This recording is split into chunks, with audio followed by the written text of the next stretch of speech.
All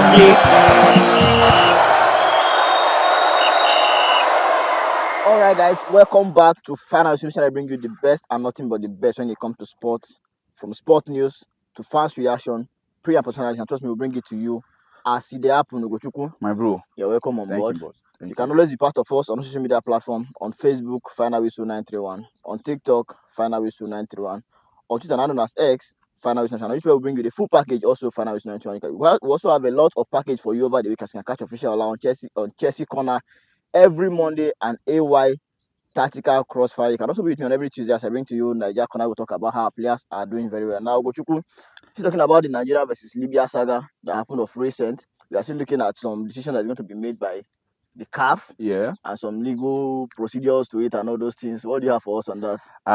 First and foremost, I said I made a promise that I was going to, get my boots dirty as regards the case of the Super Eagles. As an engineering student, I don't switch. I'm now a learned colleague. Okay. Okay, so briefly, one of the most renowned sports lawyers in Nigeria, Amobezagu, Esquire, he came out and gave a very good detailed explanation of what the law states about these events.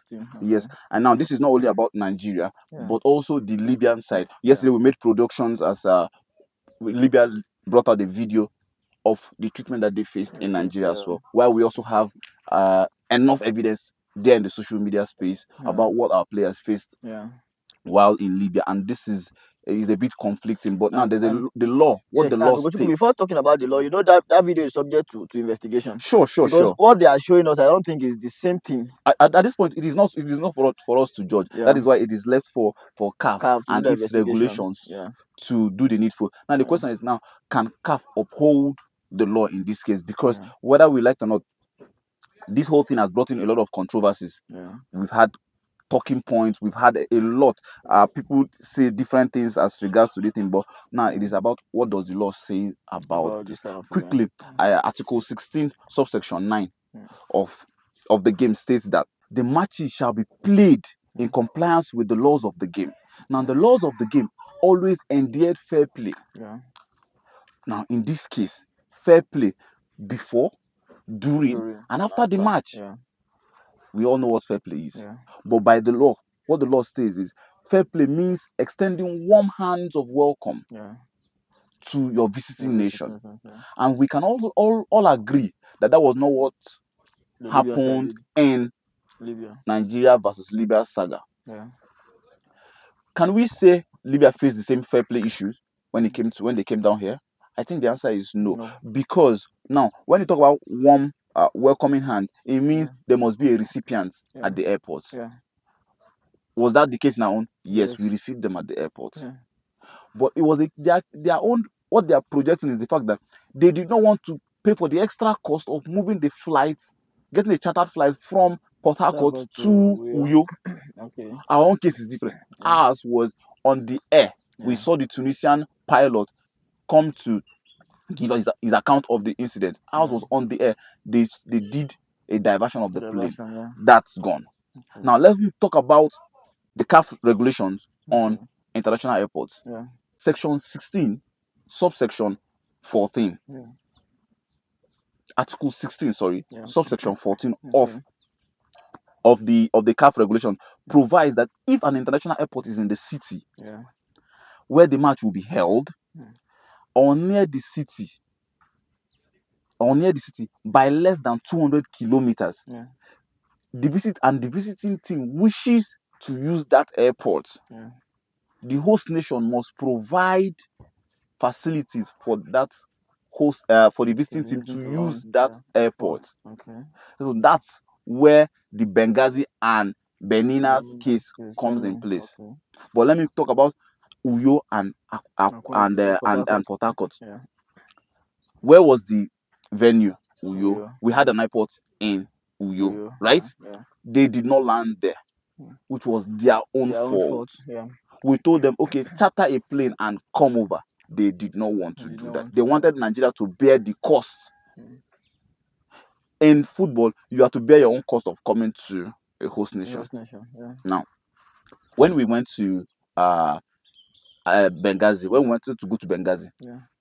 that was the city where the game was going to be played.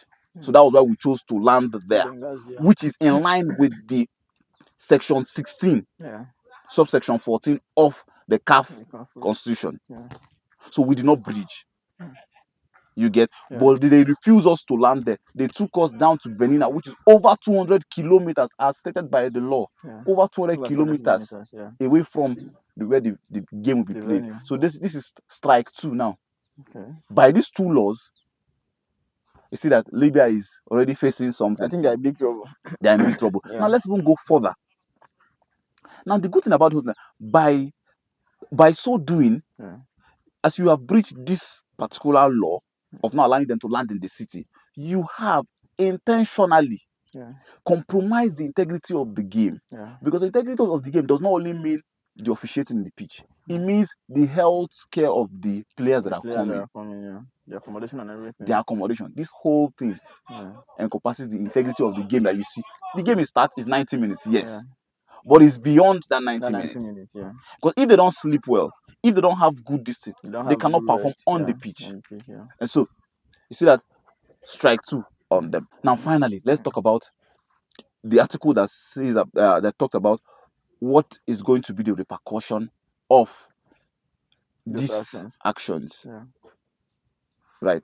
Now, Article 29 of the regulation states that host nations that does not provide to the visiting team and the designated match officials all the facilities mentioned in the above section that I've just quoted for you shall reimburse all the expenses without prejudice.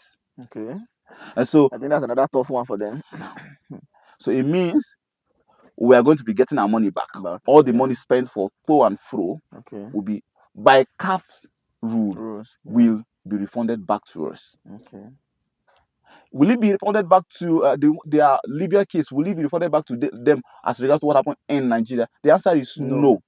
Because in the constitution it states that if you land in a city that is over 200 kilometers, the host nation must provide security. And that was where the NFF was hammering on the fact that they provided security front and back. 2 box of police. Yes. So that, are you seeing the where the angle is coming from? I think the NFF played very fair here. They followed the law. Due procedures, Now finally, Article 31 of the Constitution, of the CAF Constitution, went on to encompass these whole things we'll be talking about.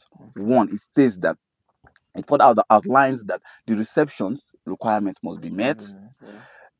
Security. Airport facilities must be provided. Security must be provided. Accommodation must be provided. And the host nation must see the visiting team off. That means their officials must see them off.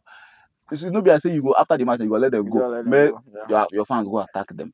So the law of CAF that supersedes all the qualifiers and the main event itself is clear.